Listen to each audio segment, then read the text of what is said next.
भगवान ने एक बहुत सुंदर बात कही है, आत्मा कभी भी नहीं मरती है, यह अविनाशी, शाश्वत और आदि युगीन है। शारीरिक वध से आत्मा का वध नहीं होता। यहाँ बहुत स्पष्ट शब्द में भगवान ने अर्जुन को कह दिया कि न अग्नि उसको जला सकती है, न हवा उसको सुखा सकती है, न पानी उसको भिगो सकती है, न तलवार उसको काट सकती है ना।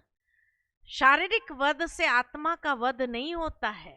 प्रकृति के पांचों तत्व आत्मा को कोई नुकसान नहीं पहुंचा सकते। गुणों के द्वारा इसकी चमक बढ़ती है और विकारों के द्वारा उसकी प्रभा कम होती है। सांसारिक बंधनों में फंसकर वह कमजोर होती है, जबकि सांसारिक बंधनों से मुक्त रह वह शक्तिशाली बन जाती है। अर्थात कि जो ऑरा बढ़ता है, गुणों से ऑरा हमारा बढ़ता है, विकारों से, बुराइयों से हमारा ऑरा क्षीण होता है। और जितना हम वो बुराइयों में फंस करके सांसारिक बंधनों को, व्यवहारिकता को निभाने का प्रयत्न करते हैं। कई लोग क्या कहते हैं, मैंने इतना प्रयत्न किया इसको खुश करने का, लेकिन ये कभी खुश होता ही नहीं है।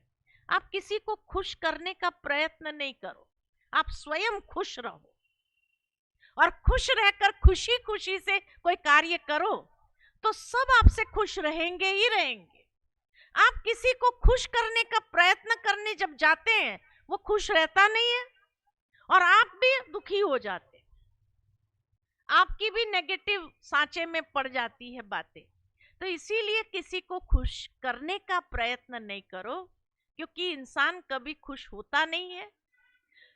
खुद खुश होकर के हर कर्म करो। कैसा लगा ये? ठीक रहा? हाँ, ठीक रहा। खुश होकर के कर्म करो। जितना आप खुशी से हर कर्म करेंगे, आपकी खुशी वाइब्रेट होने लगेगी और सारा माहौल चेंज कर देगा। जितना आप दूसरे को खुश करने का प्रयत्न करते हैं, वो खुश होने वाले हैं नहीं।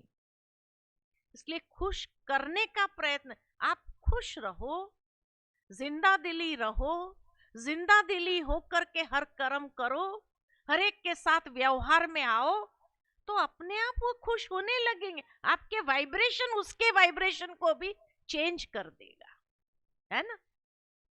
ये है जीवन जीने की वास्तविकता। इसलिए कहा सांसारिक बंधन में फंस करके वो कमजोर होती है, जबकि सांसारिक बंधनों से मुक्त रहे वो शक्तिशाली बन जाती है। आप सोचेंगे हम मुक्त कैसे रह सकते हैं? मुक्त कैसे रहा जाएगा? संसार है, बंधन में है, तो बंधन में तो जीना ही पड़ता है, तो उसमें मुक्त कैसे रहेंगे? बहुत सुंदर बात मुझे याद आती है कि राजा जनक जो थे, उनको कहा जाता है विदेही, और जीवन मुक्त स्थिति में रहता था। तो एक बार एक सन्यासी वहां पहुंचे राजा के पास में, राजा जनक के पास, और राजा जनक से कहते हैं कि राजन, मेरे को डाउट आता है। क्या, किस बात का डाउट आता है? क्या, मैं तो सन्यासी हूं, मैंने सब कुछ छोड़ दिया, सब कुछ छोड़ने के बाद भी मैं जो है खुश नहीं रह पाता, सदा प्रसन्न नहीं रह पाता।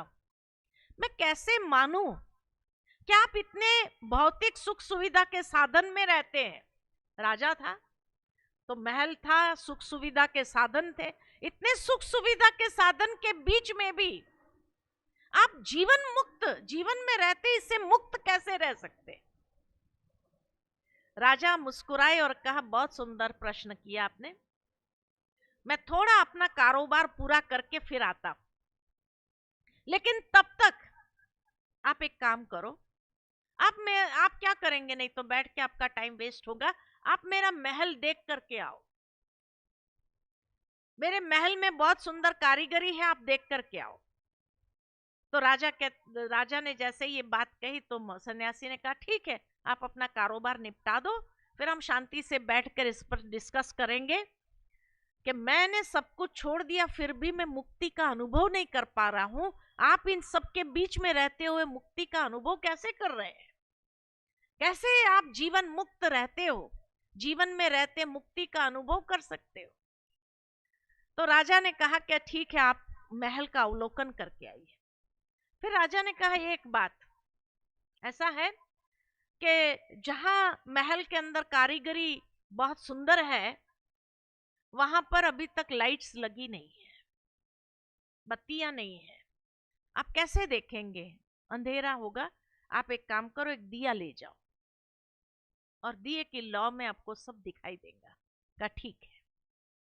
फिर कहा ध्यान रखना, वो हवा की साइड है और खिड़कियां भी लगी नहीं है, दिया बुझ जाएगा तो आप कैसे देखेंगे, इसलिए दिया बुझना नहीं चाहिए। कहा ठीक है, मैं ध्यान रखूंगा। और सन्यासी वो दिया लेकर के जाता है महल का अवलोकन करने के लिए। जब तक वो अवलोकन करके आता है, राजा भी अपने कारोबार से फ्री होकर के आ गए। सन्यासी जैसे ही आए महल का अवलोकन करके, तो राजा ने पूछा, देखा आपने? कहा देखा। कहा कैसा लगा महल? कहा बहुत सुंदर था। कारीगरी कैसी थी? बहुत सुंदर थी। तब राजा पूछते, ध्यान कहाँ था? तो कहा ध्यान तो दिए पर था, क्योंकि दिया अगर बुझ जाता तो मैं देख नहीं पाता, तो ध्यान तो दिए पर था। तो राजा ने कहा यही तो रहस्य है जीवन मुक्त स्थिति का अनुभव करने के। संसार में रहते हुए संसार के बंधनों से मुक्त रहने के लिए ध्यान रखो उस दिए पर। आत्मा एक दिया है, आत्मा एक छोटा सा प्रकाश स्वरूप है। इसीलिए व्यक्ति शरीर छोड़ते तो दिया जलाते हैं। ये यादगार है कि जो चैतन्य दिया चला गया उसके यादगार में है। आप भी हर कर्म करते हुए नित्य अपने ध्यान उस दिए पर रखो कि दिए की लौ जल रही है ना, बुझ तो नहीं गई। नहीं तो ये संसार आपको बंधन महसूस होगा, जेल महसूस होगा, ऐसे जकड़ा हुआ महसूस करेंगे। मुक्ति का अनुभव, फ्रीडम चाहिए। आज हर एक इंसान को फ्रीडम चाहिए, लेकिन वो कौन सी फ्रीडम चाहिए उसको पता ही नहीं है। फ्रीडम चाहिए कि कहां पर भी उसको कोई भी प्रकार का दबाव न हो, उसकी मानसिकता के ऊपर कोई प्रकार का दबाव न हो, वो फ्रीडम चाहिए। नेगेटिविटी से फ्रीडम चाहिए। पॉजिटिव सोचना चाहता है, पॉजिटिव बनना चाहता है। आज एक छोटा बच्चा भी, माँ बाप जब टेंशन में होते हैं ना, चिंता कर रहे होते, तो बच्चा भी क्या कहते, बी पॉजिटिव, क्यों चिंता कर रहे हो, कितना सरलता से कह देते हैं। लेकिन तब बड़े कहते हैं अब तेरी बारी जब आएगी ना, तब मैं यही कहूंगा तुझे, बी पॉजिटिव, क्यों चिंता कर रहे हो। कहते कि नहीं कहते? यानी एक अवेयरनेस जरूर आई है संसार के अंदर के बी पॉजिटिव, नेगेटिव नहीं बनो। क्योंकि नेगेटिव बनेंगे तो जीवन बंधा हुआ महसूस होगा, वो फ्रीडम खत्म हो जाएगी। वो आत्मा के पंख जैसे कटे हुए महसूस करेंगे, आप उड़ नहीं पाएंगे खुशी में, उमंग उत्साह में।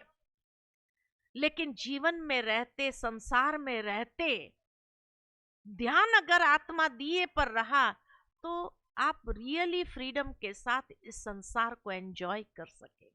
यही भगवान अर्जुन को सिखा रहा है। कितनी सुंदर बात है। जीवन जीने की कला भगवान सिखाता है कि जीवन में रहते हुए मुक्ति का अनुभव करो, बंधन का नहीं।